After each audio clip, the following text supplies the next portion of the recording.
সবাইকে শুভ রথযাত্রা। আজকে রবিবার থাকায় আমার ছুটি ছিল, আর রথের দিনে তো সবার বাড়িতেই পুজো হয়।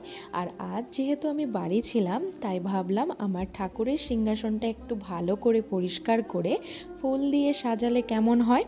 আর ঠিক আমার মনের মতো করেই আমার সিংহাসনটাকে সাজিয়ে দিয়েছিলাম ফুল দিয়ে। তোমরা সবাই দেখে বলো কেমন হয়েছে। আর আলপনাও দিয়েছিলাম একটু।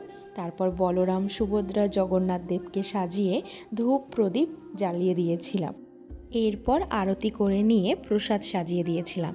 আর তোমরা তো সবাই জানো যে জগন্নাথ দেবের খুবই প্রিয় ক্ষীর, দই, ছানা পোড়া, গজা।